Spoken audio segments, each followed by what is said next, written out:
Buenos días a todos y a todas. Muchas gracias por acompañarnos en el día de hoy. Mi nombre es Guillem Broyo, formo parte del equipo de marketing de Atlanter y os doy la bienvenida a este webinar sobre las novedades del impuesto sobre sociedades 2025. Hoy nos acompañan dos de nuestros expertos fiscales que ya tenemos por aquí, Marta Gordi y Carlos Calvo. Bienvenidos a vosotros también. Y durante la sesión repasarán las principales novedades fiscales que afectarán a la campaña del impuesto sobre sociedades y su aplicación práctica para las empresas. Como siempre, hemos habilitado un apartado de preguntas para que podáis ir dejando todas vuestras dudas durante el webinar y al final destinaremos unos minutos a responder todas aquellas que nos dé tiempo. Y bueno, todas aquellas que no dé tiempo a responder en directo, no os preocupéis que serán contestadas posteriormente por correo electrónico. Además, una vez finalizada la sesión, os enviaremos la presentación utilizada para que podáis consultarla cuando vosotros necesitéis. Y ahora sí, os dejo con Marta y Carlos. Muchas gracias y esperamos que disfrutéis mucho de la sesión. Hola, buenos días. Gracias, Guillem. Bueno, pues en el webinar de hoy vamos a tratar las novedades del impuesto sobre sociedades para este ejercicio 2025. Entonces, vamos a tratar por un lado las novedades del 2025, que como veremos son muy poquitas.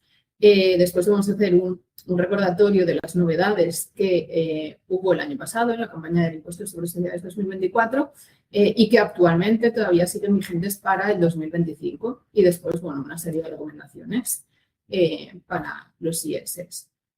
Entonces, si empezamos con las novedades de este año, tendríamos estas 4. Entonces, pasamos ya con la reserva de capitalización. Esta reserva no es una reserva nueva, ya viene de los últimos años. El año pasado, en el 2024, ya hubo unas modificaciones y mejoras y este año, para la campaña del 2025, hay otras mejoras añadidas, ¿de acuerdo? Entonces, bueno, primero comentar que la reserva de capitalización es aquel beneficio fiscal que lo que premia es que las sociedades se capitalicen y no redistribuyan sus beneficios, sino que los vuelvan a invertir pues, dentro de la sociedad, ¿vale? Entonces, esta reserva lo que hace es hacer una reducción de la base imponible del impuesto sobre sociedades en base al incremento de los fondos propios. Para este ejercicio 2025, el porcentaje de reducción con carácter general es del 20%. Y este porcentaje de reducción puede verse incrementado en caso de que, además de haber tenido un incremento de los fondos propios, haya tenido un incremento en la plantilla media de personal. Mirando las fechas a 31 de diciembre de este ejercicio respecto del 31 de diciembre del 2024, si hemos tenido un incremento de la plantilla entre el 2 y el 5%, en lugar de quedarnos con el porcentaje de reducción del 20%, podría tener el porcentaje del 23%. Si mi incremento de plantilla es entre el 5% y el 10%, la reducción, el porcentaje de reducción de la reserva puede ser del 26,5%. Y si tenemos un incremento de la plantilla superior al 10%, entonces el porcentaje de reducción total sería del 30%. Esto sería en cuanto a los porcentajes de reducción. Pero, como siempre, si tenemos un beneficio, tenemos que cumplir con unos requisitos. En este caso son 3. Por un lado, tenemos que mantener el incremento de los fondos propios durante 3 años. Esto hasta el 2023 ya tenemos este requisito y era de 5 años, ¿vale? Y el año pasado ya lo redujeron y ahora se mantiene. Tenemos que mantener los fondos propios, el incremento de los fondos propios durante 3 años.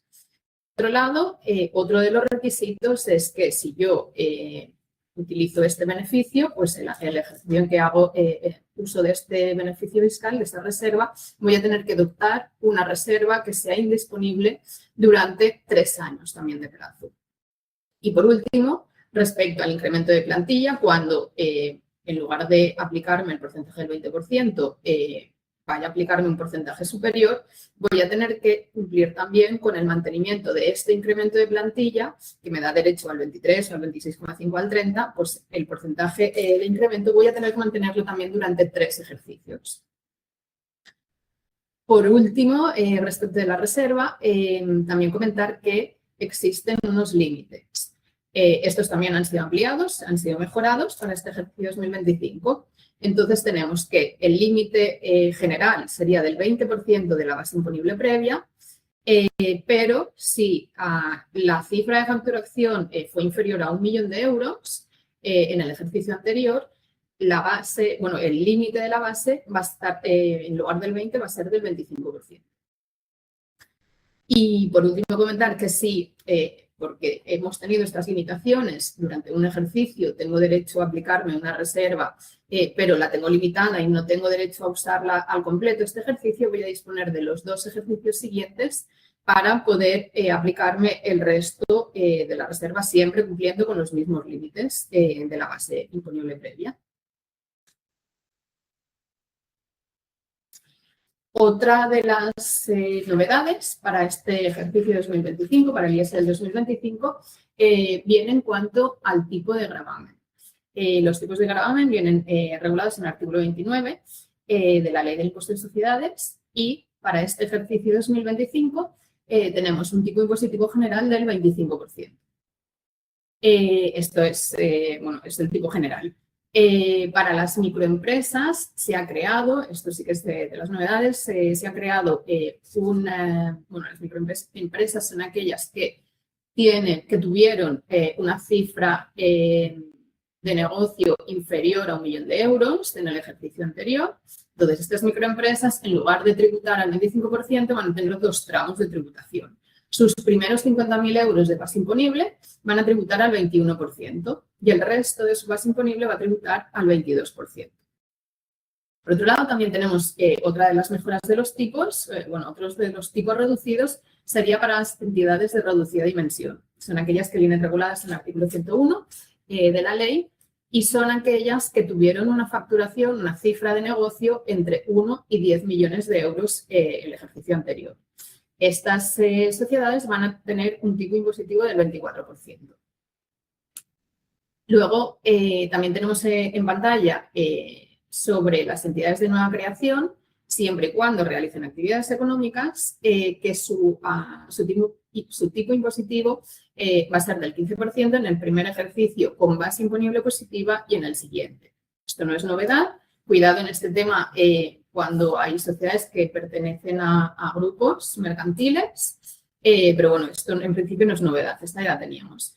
Lo que sí que tenemos es que las empresas emergentes van a tener también un tipo impositivo mejorado en sus primeros ejercicios. Entonces, estas sociedades también van a poder tributar al 15% en el primer periodo impositivo que tengan base imponible positiva y los 3 siguientes, no 2 ejercicios, sino que van a tener luego 4 ejercicios. Esto siempre y cuando durante todos los ejercicios mantengan esa condición de empresa emergente y para poder ver esto, si cumple con los requisitos o no, nos vamos a tener que remitir a la ley de startups la ley 28 de 2022. Por último, en cuanto a tipos, tenemos que las cooperativas fiscalmente protegidas, ellas siempre tienen su tributación, está separada entre los resultados cooperativos y los resultados extracooperativos, pues en este caso también se han aplicado las reducciones de microidentidades de reducida dimensión para ellas. Entonces tenemos que si una cooperativa fiscalmente protegida tuvo una cifra de negocio superior a 10 millones, sus resultados cooperativos van a tributar al 20% y los extracooperativos al 25%. Empresas, cooperativas fiscalmente protegidas cuya facturación fue entre 1 y 10 millones, sus resultados cooperativos van a tributar al 20% y los resultados extracooperativos van a tributar al 24%. Y para las cooperativas fiscalmente protegidas cuya cifra de negocio sea inferior a 1 millón de euros, sus resultados cooperativos se van a dividir, al igual que en las microempresas, entre los primeros 50.000 euros de base imponible van a tributar al 18 y el resto va a tributar al 19. Y el resto de resultados, los extracooperativos, van a tributar también por partes, los primeros 50.000 euros de base imponible al 21 y el resto al 22%. Importante destacar respecto a los tipos que las entidades patrimoniales no tienen derecho a los tipos reducidos, aunque su cifra de facturación fuera inferior a 1 millón de euros y se pudieran considerar microempresas, no van a tener derecho a los tipos reducidos, porque tal cual está establecido en el artículo 29. Y las patrimoniales, por lo tanto, siempre van a tributar al 25%. Entidades patrimoniales son aquellas que tienen más de la mitad de su activo, que son o bien valores o bien son activos no afectos a una actividad económica.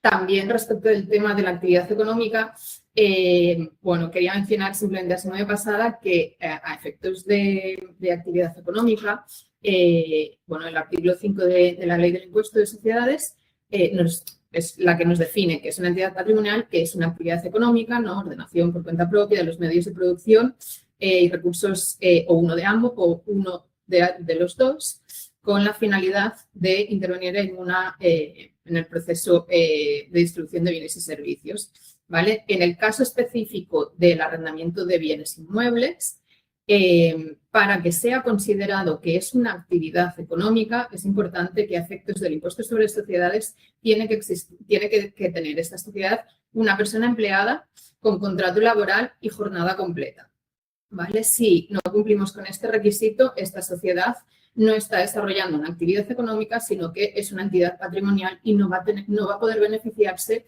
de los tipos impositivos reducidos y tendrá que tributar al 25%. También respecto del tema de las cifras de negocio, es importante que, bueno, vienen definidas en el artículo 101, en el de las entidades de reducida dimensión, y este artículo especifica que cuando una sociedad pertenece a un grupo mercantil, del artículo, bueno, en el sentido del artículo 42 del Código de Comercio, esta sociedad no se va a mirar su cifra de negocio individual, sino que vamos a tener que mirar la cifra del grupo para ver si puede acogerse a un tipo reducido o no. Entonces, importante los grupos mercantiles, revisarlo bien para tributar correctamente.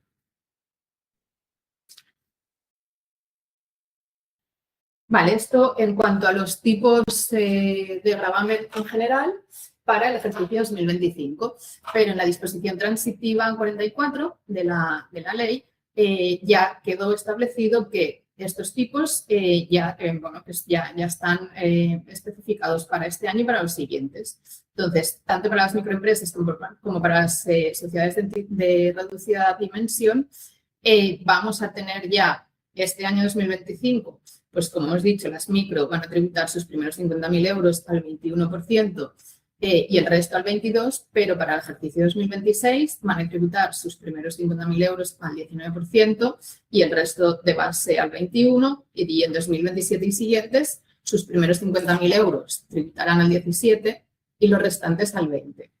Y con las entidades de reducida dimensión está establecido que para el 2025 van a tributar al 24%, pero los próximos ejercicios van a ir reduciendo un 1% su tipo de gravamen. Entonces, en 2026 tributarían al 23%, 2027 al 22%, 2028 al 21% y en 2029 al 20%.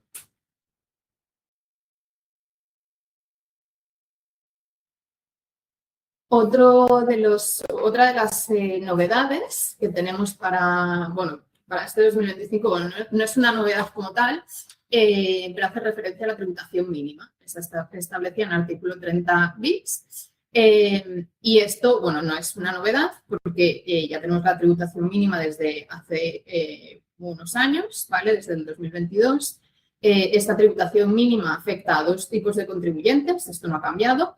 Serían los contribuyentes cuya cifra de negocio fue superior a 20 millones de euros o contribuyentes que estén en régimen de consolidación fiscal. Estos dos tipos de contribuyentes. Y la cuota mínima se establece en un 15% de la base imponible, minorada incrementada con la reserva, nivelación y reserva de inversión canaria. Entonces, la novedad simplemente afecta a algunas de estas empresas que serían dentro de las sociedades que estén en régimen de consolidación. Si hay alguna sociedad que sea microempresa o entidad de reducida dimensión, pues van a tributar, bueno, se va a ajustar su tipo de gravamen bueno, su cuota mínima se va a ajustar al tipo impositivo que tengan. Siendo para las microempresas la cuota mínima será su tipo por 15/20 partes y para las sociedades de reducida dimensión su cuota mínima será su tipo impositivo por 15/25 partes.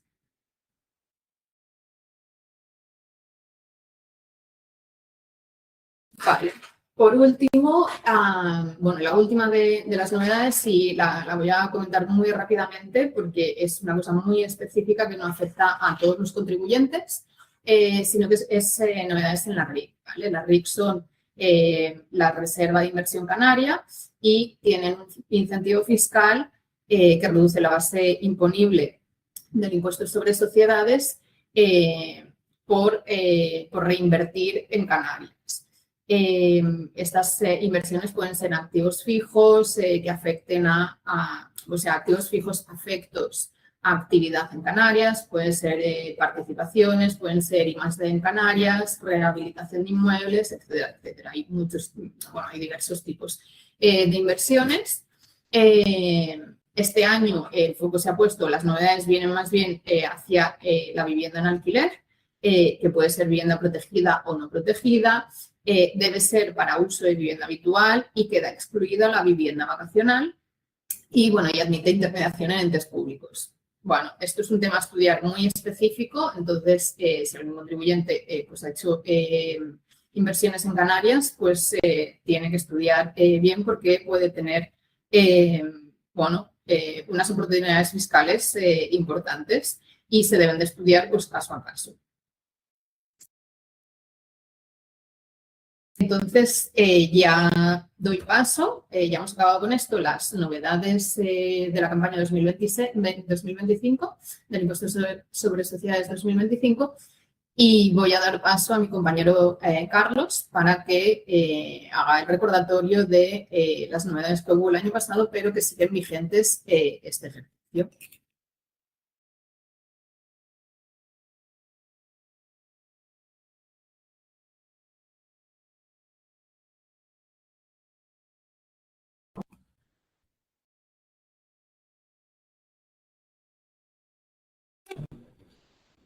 Vale, perfecto, Marta. Muchas gracias por esta explicación relativa a las novedades del 2025. Ahora, como decíamos, vamos a hacer un repaso, una explicación resumida de las novedades principales que entraron en vigor en 2024, pero nos afectan al ejercicio a liquidar ahora mismo, que sería el 2025. El primer recordatorio o novedad del 2024 que aún hay que tener en cuenta sería aquellas medidas que se aprobaron para adaptar algunos de los preceptos contemplados por el Real Decreto Ley 3/2016, que como recordaréis fueron declarados inconstitucionales. Entonces se tuvieron que realizar estas adaptaciones para poder seguir aplicándolos, en este caso 2024 y ahora 2025. La primera de estas medidas sería los límites aplicables a las grandes empresas. Entendemos por grandes empresas aquellas cuya cifra de negocios, importe neto de la cifra de negocios, es superior a 20 millones de euros en los 12 meses previos al inicio del periodo impositivo en cuestión. ¿Y estos límites en qué nos afecta exactamente? Aquí tendríamos dos puntos. El primero sería la limitación en la compensación de bases imponibles negativas. Por regla general, las bases imponibles negativas se pueden compensar hasta un 70% de la base imponible previa a la reserva de capitalización y su compensación, aunque siempre el primer millón es compensable. Bueno, en estos casos de grandes empresas, veremos que si la cifra de negocios en el periodo anteriormente referenciado se sitúa entre 20 y 60 millones de euros, aquí ya no estaríamos hablando de un 70%, sino un 50%. Y en aquellos casos en que superemos, en que estemos en los 60 o superemos este umbral cuantitativo en la facturación del año anterior de 60 millones de euros, podremos compensar hasta un 25% de esta base imponible previa, como decía, a la aplicación de la reserva de capitalización y su compensación. Por otro lado, el segundo punto hace referencia a las deducciones por doble imposición y del régimen de transparencia fiscal internacional, que el importe deducible no podrá superar conjuntamente el 50% de la cuota íntegra del contribuyente. Entonces, si nosotros tenemos este tipo de entidades, habrá que ir con cuidado y aplicar estos límites especiales. Y la segunda medida aprobada para adaptar los preceptos de este Real Decreto fue con respecto a las pérdidas por deterioro de los valores, ¿no? Si yo en mi balance tenía una inversión financiera, unas participaciones, doté un deterioro y este gasto por deterioro procedía a su deducción en periodos anteriores al 2013, ahora lo que me dice la normativa es que ese importe que deduje tengo que devolverlo, por así decirlo, tengo que integrarlo como mínimo por partes iguales y esto lo tengo que hacer en los periodos impositivos del 24, 25, que estamos haciendo ahora, y el siguiente, 26, ¿de acuerdo? Entonces, importante no olvidarnos de estas medidas que se adaptaron y tanto para el 2024 como ahora en 2025 siguen vigentes.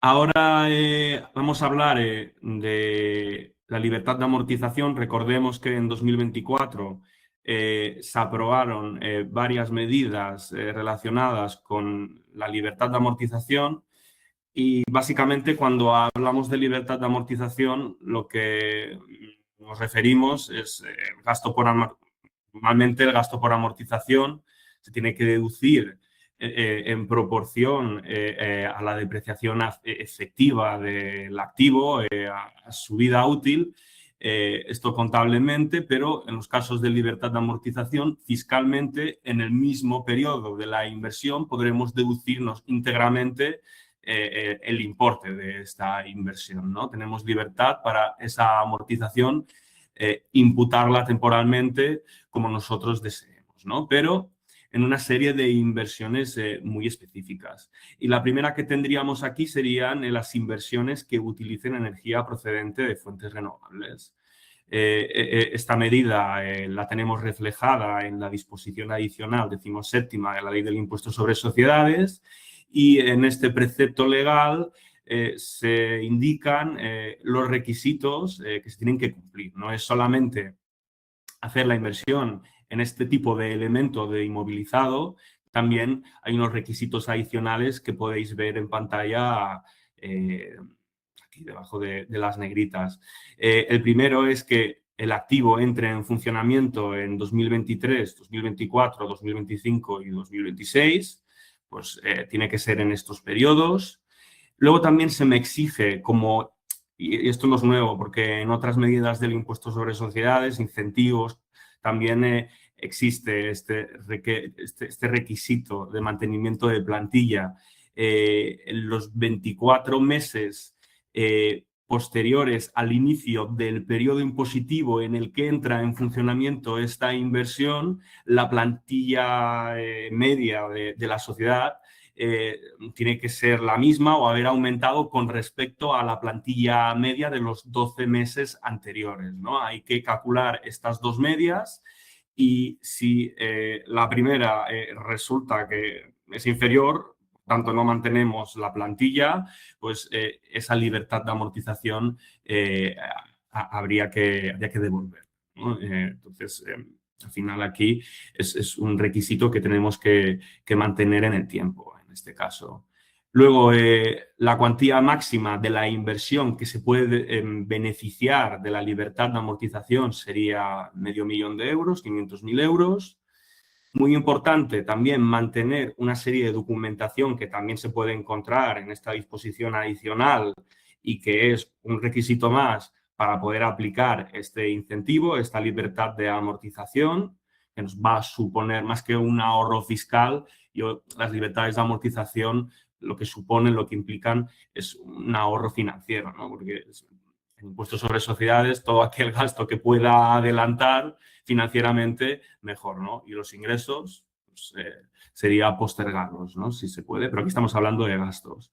Y finalmente, para acabar con los requisitos de esta primera libertad de amortización aprobada en 2024, recordar que es incompatible con la libertad de amortización prevista para las empresas de reducida dimensión, aquellas que son definidas por el artículo 101 de la Ley del Impuesto sobre Sociedades, y esta libertad de amortización prevista para las empresas de reducida dimensión para inversiones con creación de empleo sería el artículo siguiente, ¿no?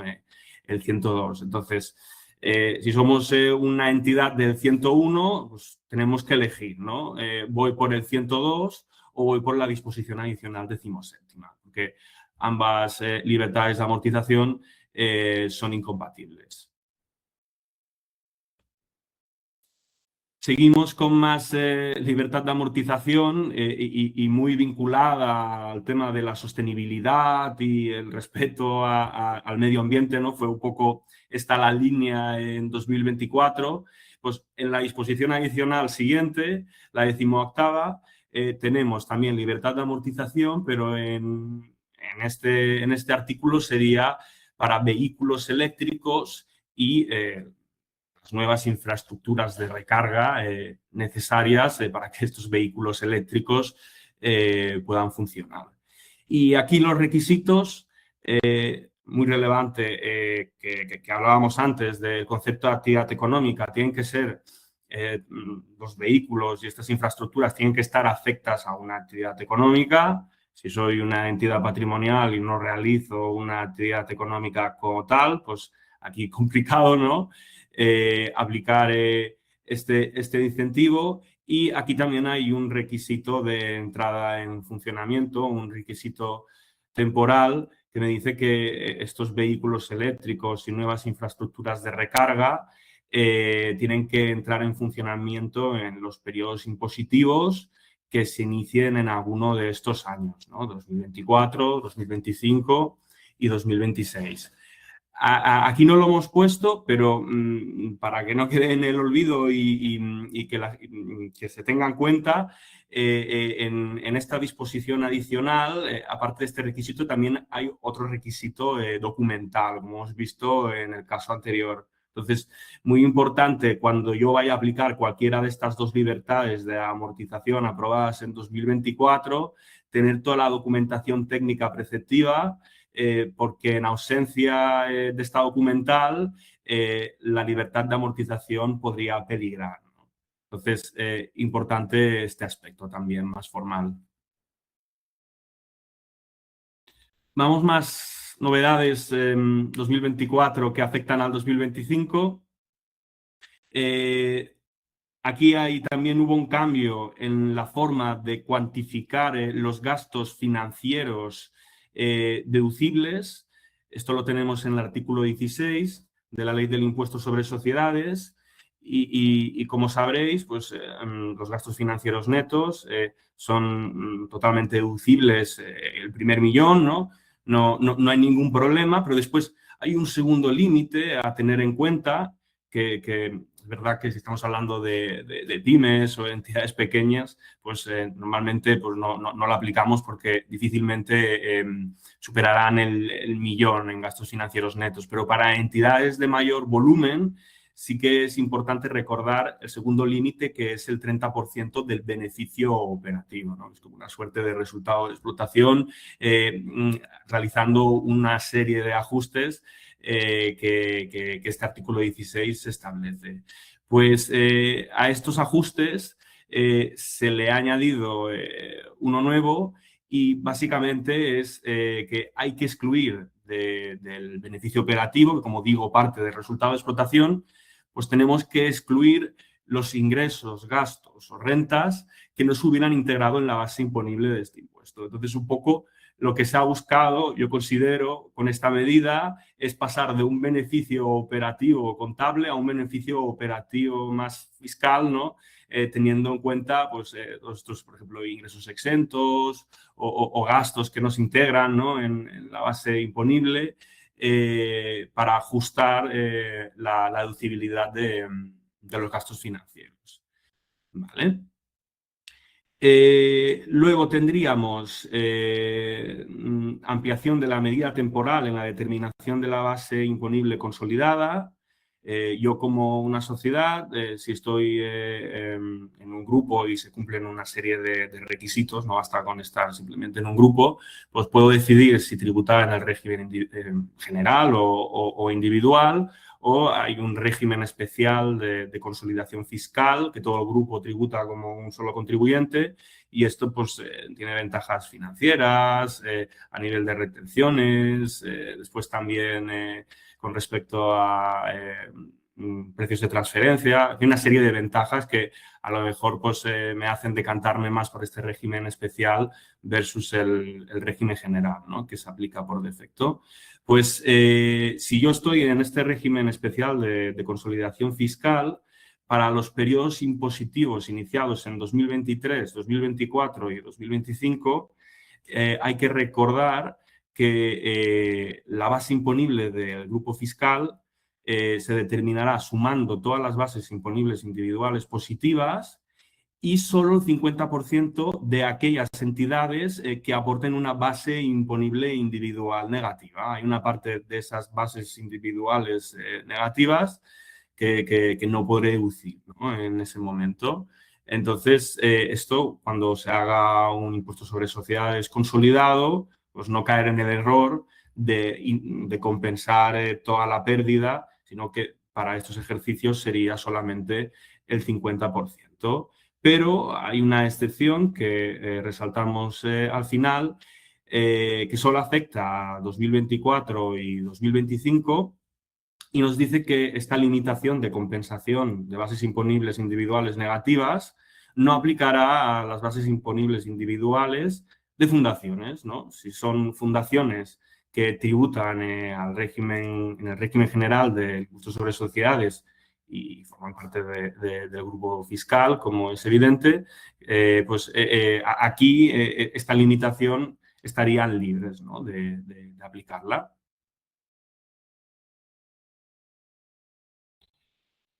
Y punto 6, novedad 6 del 2024 a tener en cuenta en 2025 con respecto a la deducción por donativos, que esto no lo tenemos en la ley del impuesto sobre sociedades, sino que habría que atender a lo dispuesto en la ley 49/2002, que es la ley de mecenazgo. Y aquí lo que se hicieron para incentivar estos donativos, se mejoró el incentivo.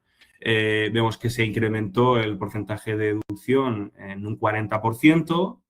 Después, si se hace ese donativo con recurrencia, pues en vez de un 40% sería un 50%, y este 50% ahora aplicaría si el donativo se hace a una misma entidad por importe igual o superior durante 3 años consecutivos. Nos tenemos que quedar con este plazo temporal. Y lo último es el límite en la base imponible, que vamos a hacer muchos donativos, pero ya desde siempre estaban limitados en un porcentaje de la base imponible. Pues también aumentó y ahora sería un 15%. Al final, todas estas medidas lo que buscan es un mayor incentivo fiscal para fomentar este tipo de actividades, ¿no? Estos donativos. Continuamos ya con las últimas novedades del 2024 que hay que considerar para la liquidación del impuesto sobre sociedades del 2025, y aquí traemos a colación la novedosa autoliquidación rectificativa que se instauró ya ya hace un tiempo, pero bueno, a efectos del impuesto sobre sociedades,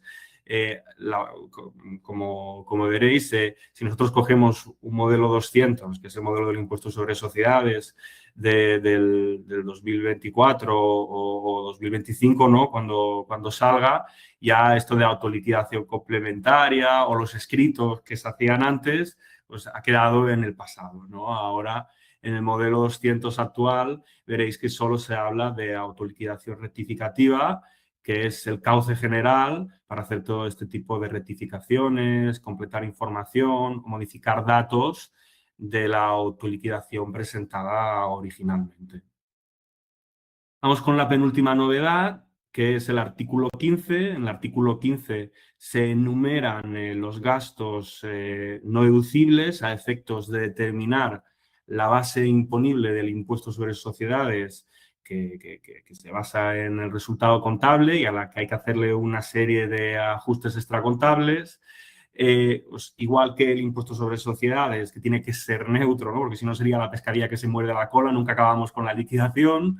Pues este impuesto sobre sociedades 2.0, ¿no? Que yo digo, el reciente impuesto complementario, pues también se incorpora a este listado de gastos no deducibles en el artículo 15, que cuando nosotros realicemos la liquidación, en el caso de que en la contabilidad tengamos registrado un gasto por este impuesto, pues tendremos que ajustarlo, igual que hemos hecho siempre con el impuesto sobre sociedades.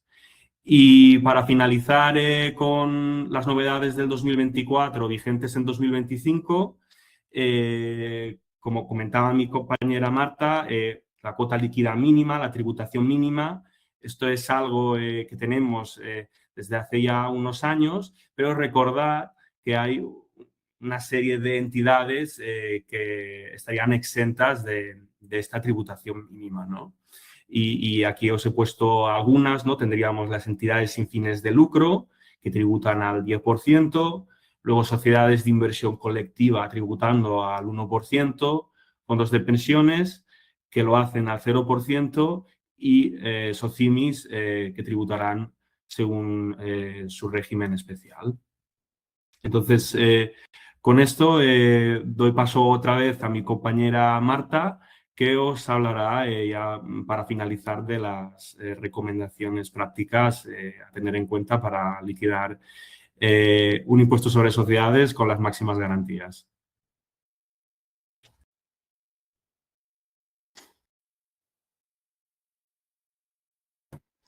Gracias, Carlos. Vale, pues pasamos ya con las recomendaciones finales del impuesto sobre sociedades. Vale.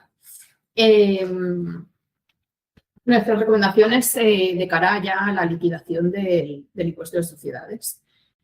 Bueno, como sabemos, para liquidar un impuesto sobre sociedades partimos siempre del resultado contable. Entonces, paso número 1 y básico es una buena revisión de la contabilidad para que todo sea correcto y tengamos una base de partida correcta para el impuesto sobre sociedades. En segundo lugar, tendríamos que revisar la cifra de negocio del ejercicio anterior porque, como hemos visto, determina diferentes posibilidades de tributación, ¿vale? Esta cifra de negocios pues va a afectarnos a, como hemos visto en una de las novedades del 2025, pues a los tipos impositivos. También puede afectar a la aplicación, aparte del tipo impositivo, pues aplicación de los incentivos fiscales de empresas de reducida dimensión. También puede afectarnos a las limitaciones de BINs, como ha comentado Carlos, respecto a están limitadas con la cifra de negocio. Hay deducciones. La tributación mínima del IS también está en base a la cifra de negocio. Entonces, tenemos que revisarla bien y tenerla clara para ver qué posibilidades tenemos para aplicar en el impuesto de este ejercicio 2025. Por otro lado, en el punto 3 tenemos que revisar también si nuestra sociedad es una entidad patrimonial o no. Como ya hemos comentado, también es un punto importante porque también nos afecta a diferentes a diferentes posibilidades fiscales del impuesto sobre sociedades. Como hemos comentado, la entidad patrimonial sería la que tiene más de su 50% de activos son valores o son activos no afectos a una actividad económica. Entonces, es importante que todos los ejercicios hagamos este estudio a ver si continuamos siendo una entidad con actividad económica o somos una entidad patrimonial. Porque en base a eso, pues nos puede afectar pues, una entidad patrimonial, como hemos comentado antes, solamente, no tiene derecho a los tipos reducidos de gravamen y va a tener que tributar al 25%. Tampoco van a poder aplicar los incentivos fiscales de las empresas de reducida dimensión, del 101. Las entidades patrimoniales no tienen derecho a estos incentivos fiscales. También tienen pues limitaciones en las BIMs, tienen restricciones en exenciones de doble imposición, etcétera, etcétera. ¿Vale? Entonces, es uno de los puntos que tenemos que mirar todos los ejercicios porque, como hemos dicho, es el 50% de los activos y esto es algo que puede ir cambiando. Puede ser que un ejercicio tenga actividad y al siguiente no, o al revés. ¿Vale? Entonces, es una revisión anual importante. En el punto 4 tenemos que revisar también la correcta deducibilidad de los gastos del impuesto sobre sociedades. Como ha comentado también Carlos, había varias de las medidas del año pasado, del impuesto sobre sociedades 2024, afectan a la deducibilidad. Entonces, como sabemos, puede ser que contablemente tengamos un gasto, pero que sea un gasto contable, pero que no sea un gasto fiscalmente deducible. Y en estos casos lo que vamos a tener es que aplicar ajustes en el impuesto sobre sociedades para corregir pues la base de nuestro impuesto. ¿Vale? Entonces, estos ajustes pueden ser permanentes si son algo que está establecido como no deducible, y que no puede modificarse, pues será un ajuste permanente y en el caso de los ajustes de medidas que este ejercicio puede ser que incumpla, pero en ejercicios siguientes puede ser que se transforme en un gasto deducible, vamos a aplicar los ajustes temporales.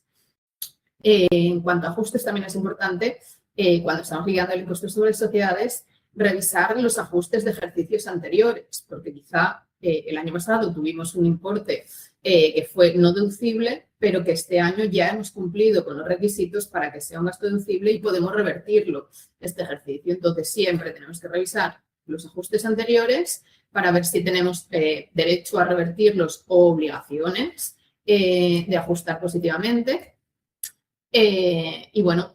Revisar un poco todos los gastos, ¿no? Porque estos pues puede afectar tanto a las amortizaciones como a deterioros por pérdidas de créditos incobrables, los deterioros de inmovilizado, deterioro de valores, provisiones del artículo 14, o ya como los que ha comentado Carlos directamente, que serían los gastos fiscalmente no deducibles directamente establecidos en el artículo 15, multas y sanciones, donativos y liberalidades, la atención al cliente que supere el 1% de la cifra de negocio del ejercicio actual, retribución de fondos propios, gastos financieros de deudas de grupo, etcétera, etcétera.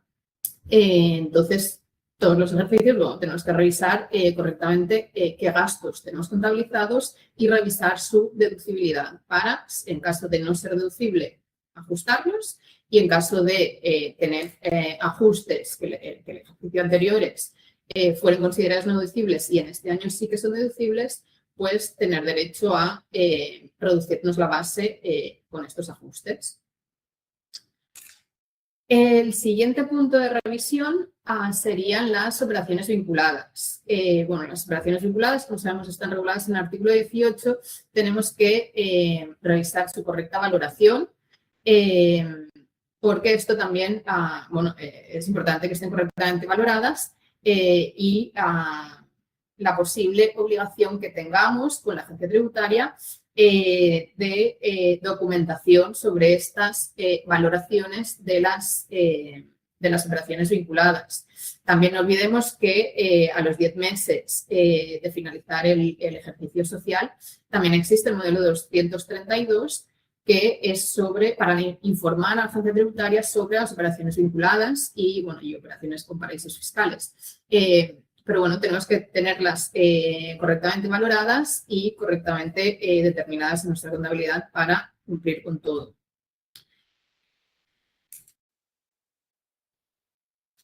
Vale, en el punto 6 tenemos que, bueno, más revisiones serían la posibilidad de aplicar diversas deducciones y beneficios fiscales, ¿vale? Aquí lo que tenemos que mirar pues serían si tenemos derecho a reducciones por doble imposición, porque ya hemos tenido rentas en otros ejercicios que ya han tributado, bueno, tenemos que revisarlo. Si tenemos derecho a deducciones de I+D, ya sea de este ejercicio o algunas que nos vengan, que tengamos pendientes de ejercicios anteriores, deducciones por creación de empleo, donativos a entidades no lucrativas, como ha comentado Carlos, que este año, bueno, el año pasado ya hubo modificaciones. También tenemos que revisar las reservas de capitalización. Ya hemos visto que este año hay novedades respecto a los porcentajes de las reservas y tal, pero también tenemos que revisar si en ejercicios anteriores ya me apliqué la reserva de capitalización. Todos los ejercicios tengo que revisar que siga cumpliendo con los mantenimientos que hemos comentado antes. El mantenimiento del incremento de los fondos durante 3 ejercicios, que tengamos la reserva dotada e indisponible durante 3 ejercicios. Esto respecto de los ejercicios anteriores serán estos 2 los límites solamente, pues revisar que los sigamos cumpliendo este ejercicio 2025 respecto a las reservas anteriores. Y, evidentemente, también ver si tenemos derecho a aplicar la reserva este ejercicio y valoramos que sí que vamos a cumplir a futuro con los requisitos de mantenimiento que hemos comentado. Por otro lado, también tenemos que revisar los incentivos de empresas de reducida dimensión. Como hemos dicho, estos serían para las sociedades cuya cifra de negocio del ejercicio anterior fue inferior a los 10 millones de euros y que no estén en un grupo mercantil. Si cumplimos con estos requisitos, con los requisitos del 101, pues tenemos diferentes medidas, diferentes incentivos para estas sociedades, como son libertad de amortización, amortización acelerada, también valorar si queremos aplicar la reserva de nivelación o no. La reserva de nivelación, a diferencia de capitalización, en principio es solamente un incentivo temporal, porque ahora reduzco la base, tengo derecho a reducir la base un 10%, pero dentro de 5 ejercicios voy a tener que revertirla. Por lo tanto, simplemente es tirar hacia adelante, como ha comentado Carlos, en los pagos de impuestos, pero hay una excepción importante que es en caso de tener bases negativas en estos ejercicios, si voy a tener pérdidas, uno de estos ejercicios ya voy a consolidar este beneficio fiscal de la reserva. Entonces, bueno, hay que valorar si me conviene o no aplicarla. De cara a los incentivos de reserva de empresas de reducida dimensión, también hemos comentado los nuevos tipos impositivos de este ejercicio 2025. Valorarlo todo.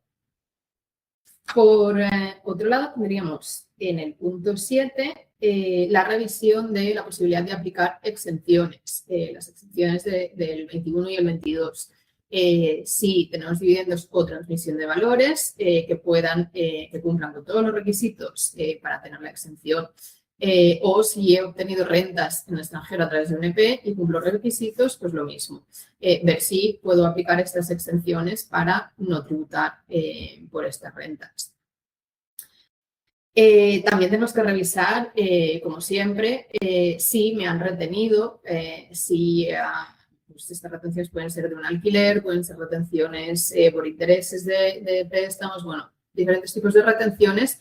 Pues si a mi sociedad le han hecho retenciones, pues ahora tengo que aplicarles el impuesto sobre sociedades, porque una retención es un dinero que ya he tributado por adelantado, como si dijéramos. Y también, importante, los pagos a cuenta que ya he ido haciendo durante el ejercicio, pues también es algo que ya se ha ido adelantando.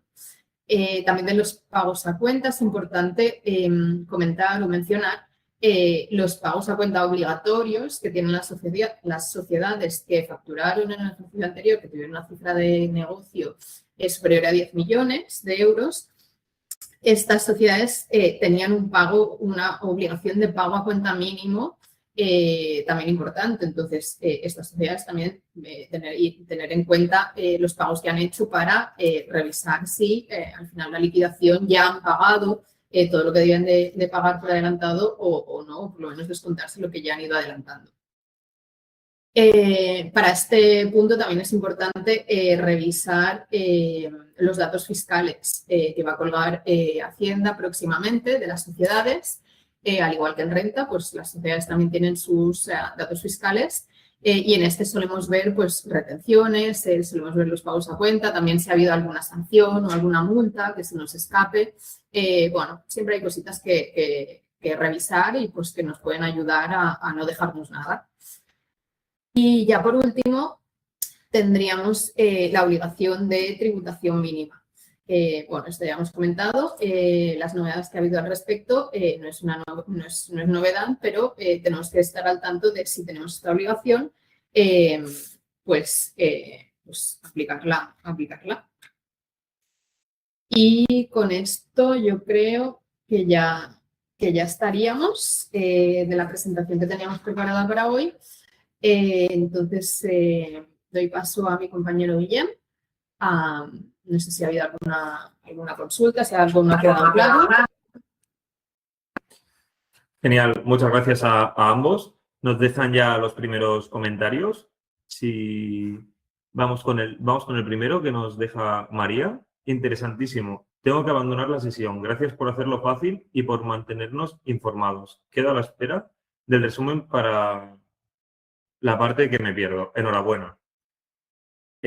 Os recordamos también que vamos a publicar en la mayor brevedad posible el vídeo de la sesión en YouTube para que podáis consultarlo detenidamente. Nos dejan por aquí otra pregunta. Si en un ejercicio no puedo aplicar bases imponibles negativas o deducción por doble imposición por insuficiencia de base o cuota, ¿pierdo estos créditos fiscales? Vale, bueno, aquí la respuesta corta es que no, ¿no? Sí que es verdad que en el pasado, por ejemplo, con las bases imponibles negativas sí que había una limitación temporal, ¿no?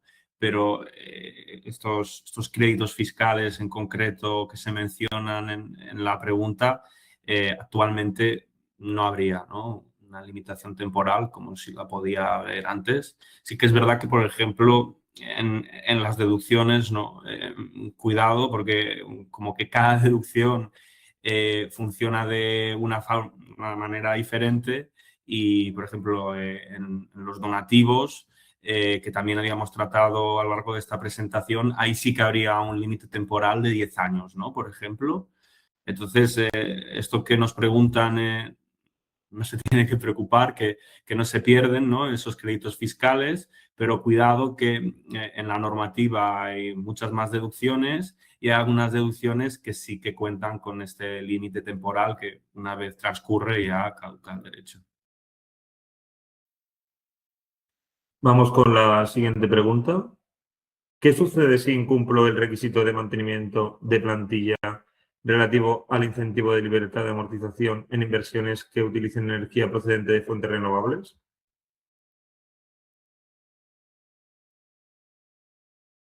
En este caso de libertad de amortización que habíamos visto que hay un requisito de mantenimiento de plantilla que se tiene que mantener en un futuro, en los próximos 24 meses, esa plantilla, si en vez de mantenerla o crecer, la plantilla decrece en este periodo de tiempo, pues estaríamos en un caso manifiesto de incumplimiento y lo que se tendría que hacer, como en otras medidas que ya existe este requisito, es ingresar la cuota íntegra que hubiese correspondido a la cantidad deducida en exceso, más los intereses de demora correspondientes, ¿no? Esto también habría que liquidarlo. Y esto, pues, junto con la autoliquidación correspondiente al periodo impositivo en el que se haya incumplido la obligación. Genial, vamos con la siguiente pregunta. El resultado de las operaciones interrumpidas se incluye en el resultado operativo a efectos de la aplicación de la limitación de la deducibilidad de los gastos financieros. Vale, aquí bueno, estaríamos hablando del artículo 16. Es verdad que en el artículo 16 que nos habla de la deducción de los donativos, aún me quedo con el tema anterior, de los gastos financieros, es verdad que ahí no se especifica, ¿no? Bueno, al final, el resultado de operaciones interrumpidas, pues esto no siempre lo tenemos, ¿no? En la cuenta de resultados. Esto es más en las situaciones en las que tengo diversas líneas de negocio diferenciadas, ya sea por su actividad o localización geográfica, y es posible que a lo largo del ejercicio, por los motivos que sean, pues la sociedad quiera desprenderse o tenga intención de vender esa línea de negocio, ¿no? Entonces, los resultados que genere esa línea de negocio, pues no tendrían que ir como operaciones continuadas, sino en este apartado que tenemos al final de todo, en el modelo oficial de la cuenta de resultados, ¿no? En este caso, o sea, es verdad que hemos dicho que el beneficio operativo parte del resultado de explotación que está por encima de las operaciones, resultado de operaciones interrumpidas, pero yo recuerdo que hay una consulta vinculante, tendría que buscarla y si tengo el contacto de la persona que ha hecho la pregunta, se la puedo compartir, pero hay una consulta que viene a decir que aunque el resultado de operaciones interrumpidas esté en otra posición que comparado con el resultado de explotación, también se tiene que tener en cuenta en el beneficio operativo, ¿no? Haciendo pues, los ajustes, todos los ajustes que haríamos en el resultado de explotación, ¿no? Entonces, en resumen, ¿no? El resultado de operaciones interrumpidas tendría que incluirse en el resultado operativo y una vez lo tenemos todo junto, ajustado, pues ahí ya sabemos el porcentaje del 30%, ¿no? Para saber qué importe es deducible y qué importe pues, podremos deducirlo este año. Muchas gracias. Vamos a seleccionar una última pregunta. Sé que nos habéis dejado varias, pero bueno, no os preocupéis que, como hemos dicho al principio de la sesión, van a ser todas respondidas posteriormente por correo electrónico. Vamos con ella. ¿Puedo aplicar la deducción por donativos a una asociación residente fuera de España?